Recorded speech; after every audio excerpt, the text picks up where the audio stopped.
আসসালামু আলাইকুম।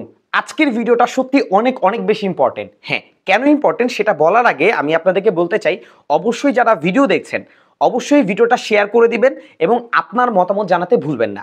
আপনারা সকলেই জানেন বর্তমান স্বাস্থ্য খাতকে কিন্তু বৈষম্য বিরোধী ছাত্র আন্দোলনের পক্ষ থেকে 90 দিনের আল্টিমেটাম দেওয়া হয়েছে এবং সেটা নিয়ে কিন্তু স্বাস্থ্য খাত অলরেডি কাজ করছে।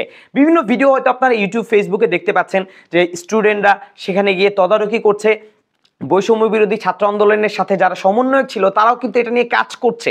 এখন আপনার এবং আমার জায়গা থেকে কি করা দরকার? এখন সব জায়গায় তারা কিন্তু সহজেই পৌঁছে যেতে পারে না। এখন এই জায়গা থেকে আপনাকে এবং আমাকে তাদেরকে সহযোগিতা করতে হবে।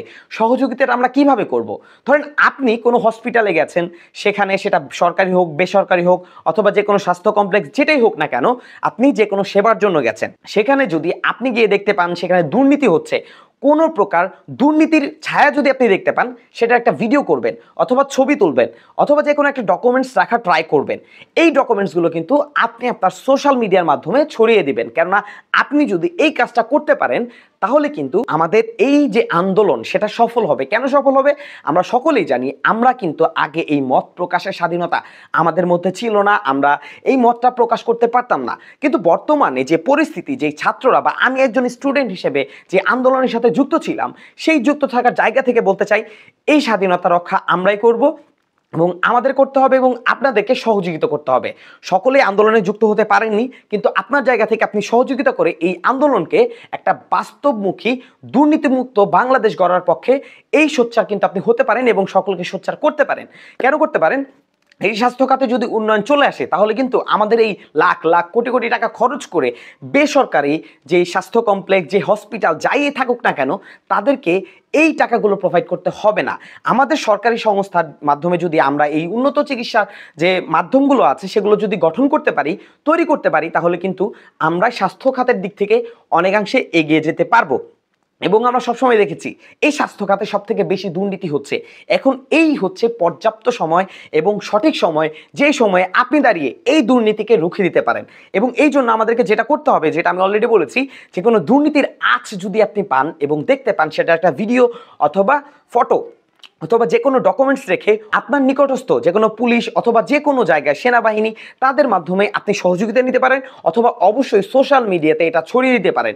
কেননা সোশ্যাল মিডিয়া এমন একটা জগৎ যেখানে খুব সহজে যে কোনো কিছু কিন্তু ছড়িয়ে দেওয়া যায় এবং সেই ছড়িয়ে দেওয়ার জিনিসটাই যদি বৈষম্য বিরোধী ছাত্র আন্দোলন অথবা পুলিশ, সেনাবাহিনী তারা যদি দেখতে পায়, তারা কিন্তু অবশ্যই ব্যবস্থা নেবে। এখন আপনার কাছে যদি মনে হয় আপনার জন্য এটা পারফেক্ট নয়, আসলে পারফেক্ট যদি না হয় তাহলে আপনি কিভাবে সহযোগিতা করতে পারেন? যেমন আপনি বিভিন্ন ইনফ্লুয়েন্সার যারা হচ্ছে ফেসবুক, ইউটিউবে ভিডিও বানায়, তাদের হেল্প নিতে পারেন। অথবা আপনাদের কাছে মনে হয় যদি যে আমি আপনাদেরকে হেল্প করতে পারবো, তাহলে অবশ্যই আমি যে হচ্ছে জিমেলটা দিয়ে দিচ্ছি সেখানে আপনারা যোগাযোগ করবেন। আমি চেষ্টা করব আপনাদেরকে সহযোগিতা করার, আপনাদের ছবি অথবা ফটো সেটা সোশ্যাল মিডিয়াতে ছড়িয়ে দেওয়ার। সো অবশ্যই একটা অথেন্টিক ডকুমেন্টস থাকতে হবে, তা না হলে কিন্তু আপনার সেই কাজটা সফল হবে না এবং দুর্নীতি আমরা রুখে দিতে পারবো না। এখন এই জন্য আপনাকে সহযোগিতা করতে হবে, আপনাকে এগিয়ে আসতে হবে। আমরা যে বাক স্বাধীনতা হচ্ছে বর্তমানে রক্ষা করছি, আমরা যে বাক স্বাধীনতা ফিরে পেয়েছি, সেই ফিরে পাওয়াটাকে আমাদেরকে ধরে রাখতে হবে। কথায় আছে, স্বাধীনতা অর্জনের চেয়ে কিন্তু স্বাধীনতা রক্ষা করা অনেক কঠিন। সো এই কঠিন কাজটাকে আমাদের সকলের সহযোগিতার মাধ্যমে এগিয়ে নিয়ে যেতে হবে, স্বাধীনতাকে রক্ষা করতে হবে। সো এই জায়গা থেকে অবশ্যই আপনাদেরকে এগিয়ে আসতে হবে। অবশ্যই যারা ভিডিওটি দেখছেন অবশ্যই ভিডিওটা হচ্ছে শেয়ার করে দিবেন যাতে সবাই দেখতে পারে এবং মানুষের হেল্প হয়। সো আমরা আমাদের জায়গা থেকে একটু যদি সোচ্চার হই, আমরা যদি আওয়াজ তুলি, তাহলে কিন্তু এই বাংলাদেশকে একটা দুর্নীতিমুক্ত বাংলাদেশ হিসেবে গড়ে তোলা সম্ভব। সো আপনাকে সহযোগিতা করতে হবে। সো বিদায় নিচ্ছি, আমি জাকির হাসান পার্থ। আসসালামু আলাইকুম।